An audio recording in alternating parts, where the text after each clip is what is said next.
Good morning, everyone. Welcome back to another episode of the Tim and Tim Show, making moves in multifamily live. Hopefully, our audio is working today. I guess we will just sit up here and talk like bumbling idiots until somebody tells us our audio is not working again. But last week, we tried to start talking about not taking your foot off the gas. It's something that Tim and I love to do is really put the gas on towards the end of the month of or in the month of December because there's really not a whole lot of buying activity. There's not a whole lot of selling activity, and it makes less competition for us. And I can tell you that there's a sentiment there when you're trying to buy or sell a property, getting it under contract before the end of the year feels really good. And it really provides a sense of comfort that you're going to start your year off pretty well. On the buy and the sell side. Oh, good. All right, Dennis, we can hear you Good. this time around. Awesome. All right, I thought I was just rambling on for nothing Thanks. again. Thanks, Dennis. I was literally sitting here trying to double check it. So Tim, not taking your foot off the gas, man. I know, we run our coaching group and I don't think anybody in our coaching group really takes their foot off the pedal at the end of the month because like we lead by No. example and we're still going and we're still chugging along and we're not slowing down. So why should they? And just surrounding yourself with people like that is important. But we wanted to talk about it because some people might be like, there's not really much going on. I think I'm going to take a break. Yeah, no, I think you're right. I think hopefully I think the guys in making moves, I hope they realize or do kind of what they see us doing. Because what's interesting is I've had a number of guys reach out and they're like, I thought you weren't doing anything. Like I had a call with a couple of brokers this morning. They're like, I thought you were kind of done for the year. I'm like, yeah, I'm done for the year. I'm not buying anything else this year. I'm like, but we're setting up 2025, man. Let's talk. Yeah, yeah. and, it was funny because I had a call with one of them and I was like, do you not want to talk about January and February? I was like, I mean, do you not, do we not want to go ahead and line this up? I mean, let's get some stuff under contract, man. Yeah, 'Cause- no, absolutely. It's funny. Last night, one of my friends had a kid, and we hung out last night and by the fire and had a cigar. And his dad and his father-in-law in town, and his dad is a real estate guy. I mean, I don't know how old he is, maybe 60s or 70s or something like that. And we're sitting there talking about doing deals, man. And he was like, "Yeah, now I do one deal a year, and he's gonna make a 7-figure profit on it." He was like, "But yeah, that's all the time and energy that I have for it." And he yeah, was like, "Oh, I'm getting too old for this." And I was like, "Yeah, but you're just it looks different, but you're never gonna stop, no, doing deals and." Taking your foot off the gas because you're like, dude, you're gonna see all this money sit in your account. What are you gonna go do with it? Sit on the beach? He goes, no. And I was like, you're gonna yeah. go find another deal. Awesome, man. Oh, glad to Sorry, hear guys. it, Dennis. Finally, starting to see some action from you with deals getting submitted for underwriting review and LOIs going out the door. I love Good it. for you, I man. love it. I love it. I love it. And Dennis, so do we. We got some LOIs out as well, man. So I love it. I love to see Look at what you're that doing, man. shit-eating grin Tim Vest has got. You I'm pull excited. him up. We haven't closed the deal in like 45, maybe 60 days now. And the dude's chomping at the bit over here. Look, he's like, I got an LOI. Oh! I got the itch. No, Yeah.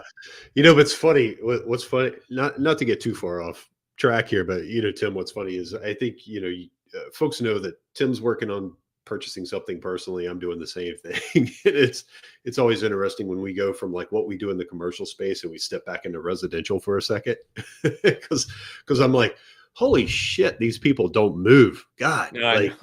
like they just But oh well it is nice. The residential side, you're done with the transaction in 3-4 weeks. It's like, oh, that's if really nice. if people are motivated, if people Yeah. are reacting, because yeah, right now I'm like, why does it take you 2 weeks to respond to something?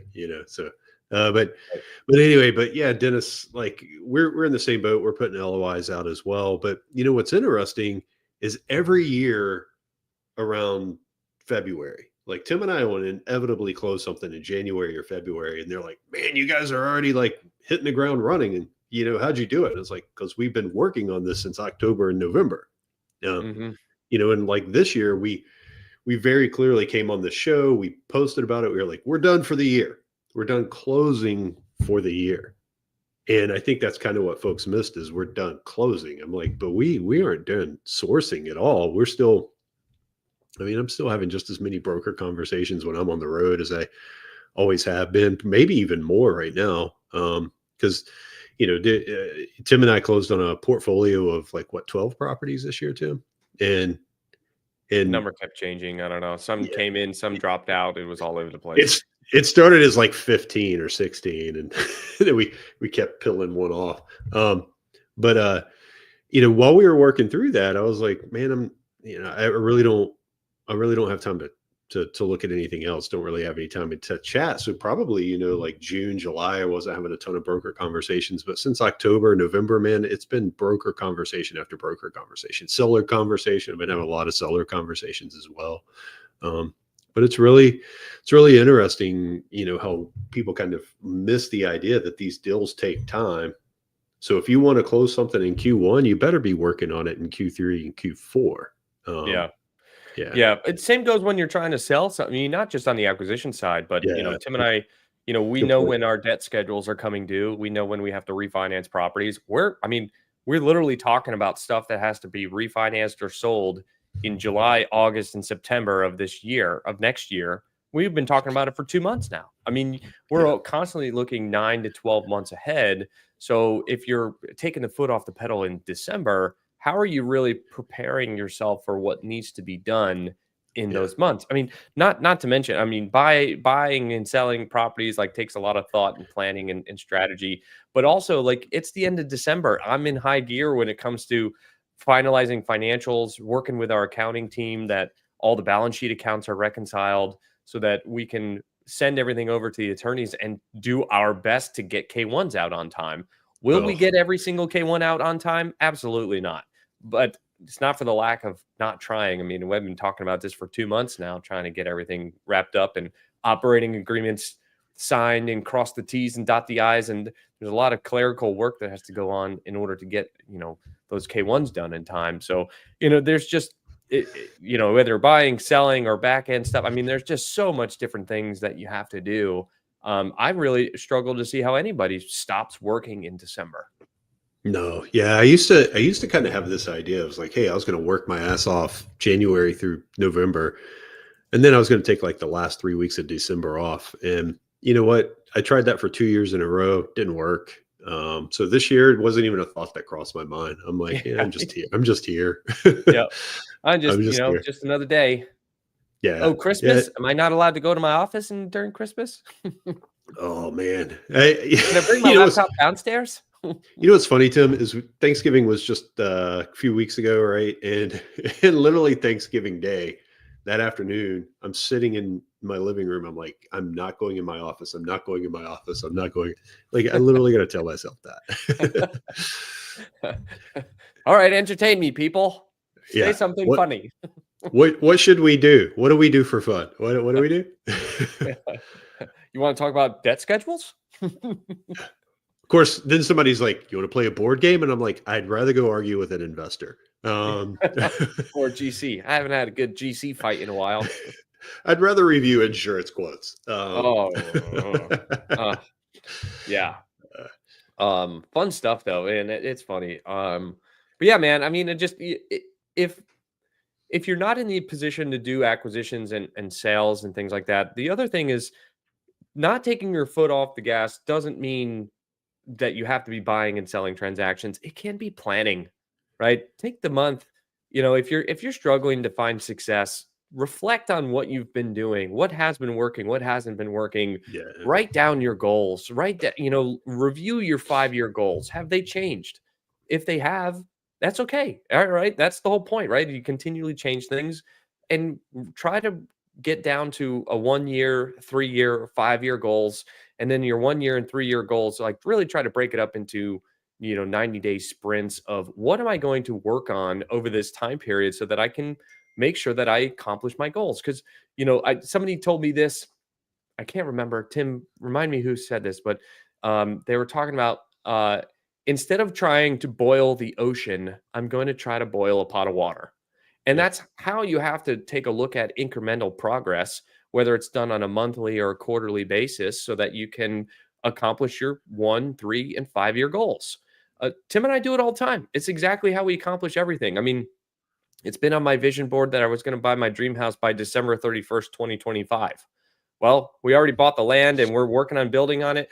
Maybe I don't close on it by December 2025, but we'll be pretty close, right? But it didn't happen just by luck. It was thought process. It was planning. It was, okay, what deal am I going to sell so I have the money to buy this house? How am I going to get the money to buy this house? When am I going to try to sell it? When do I have to sell it by? I mean, there's so much planning that goes into achieving your goals. And take the month of December. If you're struggling, I mean, it's December 17th. You got 2 weeks to the end of the year. Take the next 2 weeks to take a breather and focus on your goals and be reflective and really put some time and effort and thought into what are you going to do in 2025 that's going to work towards your goals, and then go tell somebody so that they hold you accountable to it, like, and say, hey, I'm going to accomplish this by this time frame, so that, hey, people know that you're actually serious about what you're trying to do. Yeah, I really, that's a really good point. By the way, Christina, congratulations on both of those, and fingers crossed on the NC property. I know you've been working hard on both of those, so good job. But yeah, man, I think that's a really good point, Tim, because one of my mentors told me a while back, he was like, he called me about this time 3 years ago and was like, man, hey, you've done a lot. Congratulations. He goes, do yourself a favor, really take a moment and kind of reflect on what you've accomplished this year. And so I like to use this time of year. I think when we said we weren't going to close on things, people thought, hey, you guys you're done. You're done for the year. And I'm like, no, it's just what we're doing looks different for the next 60 days, 90 days. Like, we've been working on operations. We've been working on shoring up things within the property management company. Tim's been working on a lot of like year-end stuff, getting ready for the CPAs and the accountants. I've been working on our pipeline, but then at the same time, like he's talking about, like, I've been reflecting on what we've done for the year. I've sat down and I've looked at, like, hey, what's my cash position look like for the next 24 months? What am I expecting to see over the next 12 months? That's helping me plan on, like, hey, this pipeline, Tim and I are having conversations of like, hey, Tim, this pipeline that we have coming, we're expecting to see these cash positions coming back to us in 2025. What in this pipeline do we want to syndicate? What do we want to JV? What do we want to take ourselves? Right. So I don't know how else you plan for that unless I don't know how else you execute on that unless you're doing those planning activities up front. Right. Yeah. And oh, go ahead. Sorry. Thought you're done. Oh, I mean, it's a really good time to kind of be like reflecting on what you've done, planning for what you're going to do. And then kind of like really, one of the things I learned playing sports was visualizing how it's all going to go, like in your head, like, how are you going to execute on this? I used to sit before football games and like visualize the game, like how I was going to respond, what things I was going to do. And I do the same thing kind of in the business world. I don't know how else to do it. I mean, because it's like speaking it into existence. So that's where I tell everybody what my goals are, because it's speaking it into existence. And the more I talk about it, the more it will just become a reality, because it's just what I'm used to hearing and accustomed to. Right. But Anthony Peters switching to quarterly goals in March of 2024 changed the trajectory for my reaching my 2024 goals. Man, I remember when you did that. And I tell everybody that it's good to look at everything on a 12-year or 12-month outlook, but you really have to change what you're going to focus on from quarter to quarter or 6 month to month or whatever that looks like, because you can't boil the ocean all at once, right? It just takes incremental progress over time, and you can't quit, and you never did. So good on you, man. Yeah. And just to follow up on that, like Anthony, I've, guys, so, Tim and I talk with Anthony on a regular basis, but it's been cool to watch it, Anthony, because I've seen things from you that seem more intentional this year, right? And I think that's a direct result, right, of those goals. I've seen you doing some things I haven't seen in the past, in terms of like networking and stuff like that, and I think it's been awesome to see, man. So I mean, just hope you understand that, like, when you're doing that, like, other people are noticing a difference too, and I think that's one of the big keys, man. So way to go and well done. Yeah, absolutely. Can't say that better myself. But yeah, as we're moving into 2025, we got a lot of stuff on the plate. We've already been lining things up for the year. I, I think, roughly, Tim, what we've probably got 10 potential acquisitions lined up for 2025. We may already have our full 2025 slate lined up. Honestly, I don't really know. That's kind of your department. So yeah. So, but my point is, sure, I like, believe you. heading into January, there's a good chance that our 2025 acquisition schedule is already set. Or we already know which assets we're going to go after. Now, will that potentially change? Yeah, deals fall in, deals come, deals fall out.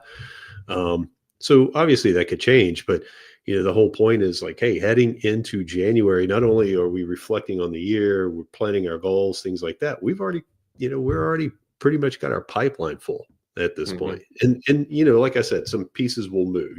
Some things in the pipeline will fall out of the pipeline and we'll replace it with something else. But if you were to ask me right now, like, what we were going to go execute on this year or next year, I could tell you.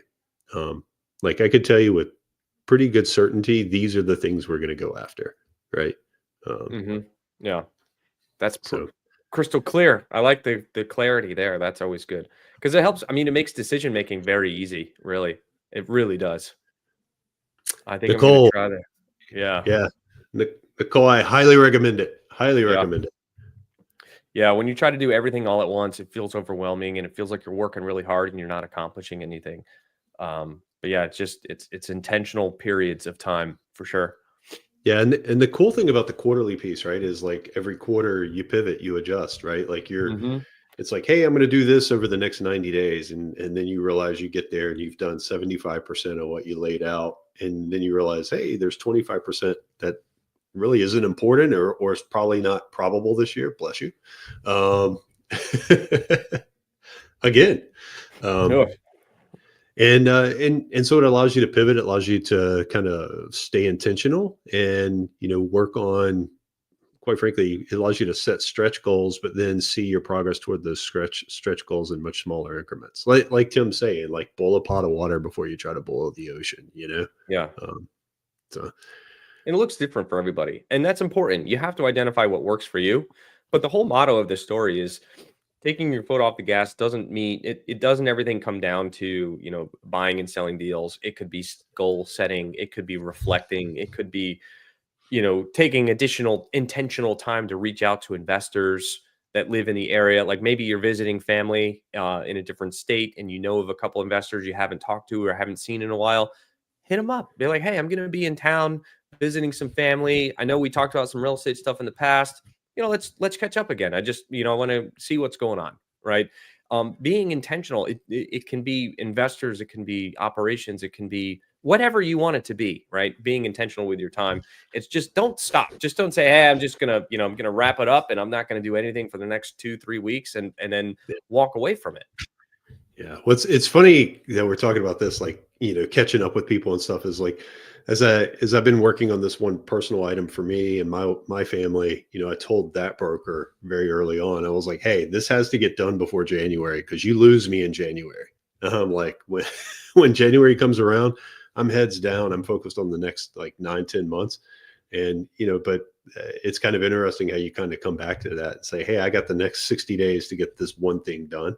Yeah. Because my focus, because my focus completely changes in January. And so if you want to earn a commission, this is the time to take advantage of me, right? So to take advantage of me. And they're trying real hard. Yeah, that's funny. It's good. But man, I was just about to say something. It just escaped me. That's unfortunate, folks, because it was going to be brilliant. It was past tense. Earth shattering. Nah. Anyway, so I would love to hear what other folks are working on this year. Anthony, what are you planning on doing for 25? Dennis, what are you going on? What are you looking at for 25? I've been catching up with a lot of folks, like kind of chatting with them about where they're going with the year, what they're looking at. Just had a call this morning with one of the guys, and it was funny. He goes, He goes, I'm really starting to realize that when I focus here and I don't go look at all these other shiny objects, that I'm way more successful. And it just reminded me of the what do we call it? Inch wide, mile deep. Hmm. Um, that whole philosophy. And and then what's interesting is last night I was kind of like looking around on social media and stuff and noticed our boy Vince out there, Mm. one of Vince and D, they're one of the ones that we heard the inch wide, mile deep concept from a while back. And Vince, I still see him. He's like completely focused right there in his space, right? Yeah. And I gotta say, folks, as you're going into 2025, I highly recommend that you do that you focus on that kind of thing. Because I don't know anybody that is truly successful that tries to do 5 different things at once. Um, I had a follow-up conversation last week with a guy that I haven't talked to in a while, and he was like, "Man, I 2 years in and I really haven't made any progress." And I'm like, "Hey, can I be frank with you?" "Sure." He's like, "Please." I'm like, "I've seen you go after mobile home parks. I've seen you go after ground up development. I've seen you go after multifamily, triple net, you name it." I'm like, "In 2 years, I've seen you go after like 6 or 7 different asset classes or business plans." I'm like, "I don't know how you're going to be successful doing that." Mm-mm. Um, Yeah, I you got to know, pick one. yeah. I remember what I was going to say earlier now. Hmm. We were talking about ending the year off strong with momentum, with reaching out to investors and brokers and writing your goals and things like that. I wanted to equate it to, and you probably know this better than I do, Tim, but it was I heard a statistic was like if you skip 1 week in the gym, it's like losing a month of progress in muscle mass or something like that. Now, I don't know if the proportions are correct, but I guess the sentiment is like, if you take a week off, you lose time. And if you take a week off from building relationships and reaching out to people and you lose that momentum and you start fresh in January, you're starting at zero, right? You're not rolling into any kind of momentum that you can capitalize on. So Yeah. that's all I was trying to remember to say was, to continue to work on those things that are going to move your business forward, which for most real estate people, that's deals and money, right? The two things that you need to focus on, deals and money. And make sure that you have some momentum going into January, because even if you don't have anything under contract, you don't have any new investment opportunities or whatever, right? But having that kind of momentum and that starting cold again is going to set you up for better success in Q1 and Q2 of 2025 than just kind of sitting on your hands and waiting for the next couple of weeks. Yeah. Man, that's a really good point, Tim, because, I think the gym and the exercise thing is something we can all relate to. And what I always think is interesting, using that same analogy is you see these guys come out and they're like, okay, it's like, hey, I'm going to bulk, right? I'm going to bulk up. I'm going to add some muscle, right? Right. Well, all anybody ever sees is like, once they finally bulk up, nobody ever Yeah. sees all the prep work they did to get there, Yeah. because bulking usually involves some sort of cut and then, going not cutting and all this other stuff before you get to your end goal. So it's kind of like this time of year, right? It's like November, December is like that time of year when nobody sees what you're doing, but you're completely preparing for, what Yeah. everybody's going to see 6 months from now. Yeah, absolutely. Um, Like there's nothing that's going to go onto social media about like what we're doing today to prepare us. But, come Q1 when we close a large deal, people are going to like, "Oh, again, how did you do that?" Right? I mean, you guys are crushing it. It's like, well, it's because we didn't talk about it for 90 days. We were doing the work, right? I mean, you got to remember social media is the highlight reel, right? But there's a lot of work that goes on behind the scenes. Yeah, yeah, Dennis, like, getting the momentum moving on acquisitions. Uh, at a certain point in time when you have just analyzed deals and written offers, it just becomes muscle memory. Like it's not intimidating. It's not something you think about. It's definitely not something you overthink about, right? Because people that overthink cause no action at all, right? Because they don't know which action to take because they're overthinking it. It's just, dude, it's just exercising that muscle, man. It's sending offers, it's talking to brokers, it's underwriting the deals. I mean, Tim and I don't do anything different than what you do, right? On a dated, everybody that's listening to this call, Tim and I do the same things that you guys are working on. We just do it more consistently, more frequently, and for a longer period of time. That's it. We underwrite deals, we talk to brokers, we talk to investors, we make offers, and we solve problems. No different than anybody else on this phone call. Man, Anthony, I love Nobody wanna that. be a I love that. bodybuilder. Nobody wanna I lift love this that. heavy ass weight. Man, Anthony, I don't know if you've seen what I've been putting on social media lately, but it's all about like, everybody wants easy, but Yeah, sometimes easy is hard, right? Like, yeah, yeah, nobody, it's all hard, right? Sitting yeah. on your ass and getting out of shape and being out of shape, that's hard too. Eventually that Getting gets out of hard. shape is easy. Yeah, but walking around when you're out of shape, that's hard. That's hard, but getting out of shape, Oreos and peanut butter, baby. Ah, Yeah, yeah. What's easy ultimately result in, right? Um, right. yeah. So what's this? Oh yeah, you don't see the whole iceberg. Yep. What are they? What are they? It's like the ducks on the pond thing, right? Yeah. All anybody ever sees is the calm, like graceful duck floating around the water. Nobody Yep. sees his feet under the water, like paddling like crazy. Yeah. Oh, Uh, Christina, I wanna be skinny, but I keep drinking soda.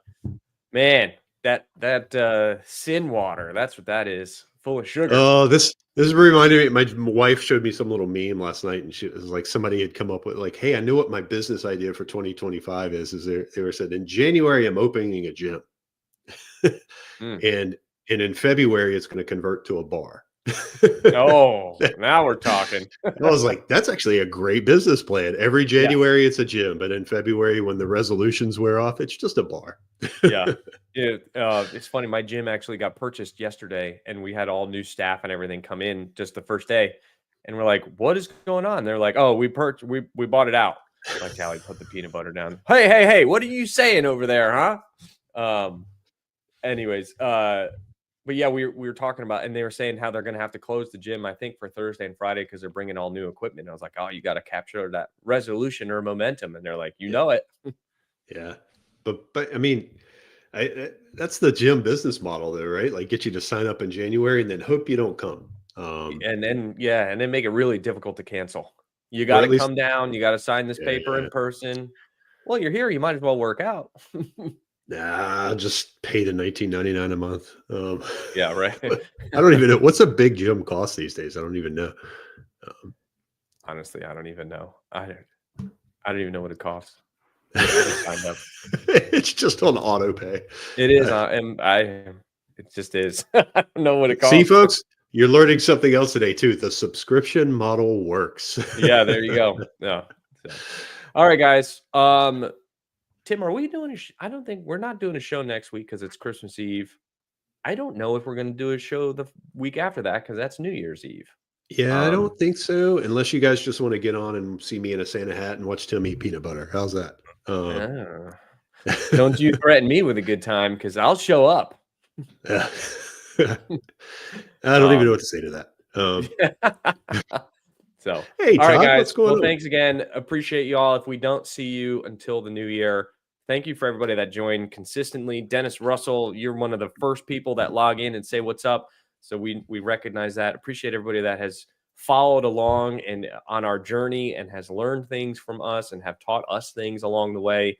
It's just a one hand washes the other, and we continue to try to, share insights and experience with each other to help everybody grow. So thanks for being a part of our community. We really appreciate it, and we look forward to cheering you guys on in 2025, and hopefully maybe we'll do some deals together in the future. You never know. So Yeah. appreciate Yeah. everything, and we will see you next year. Merry Maybe. Christmas and Happy New Year, folks. Peace. See ya.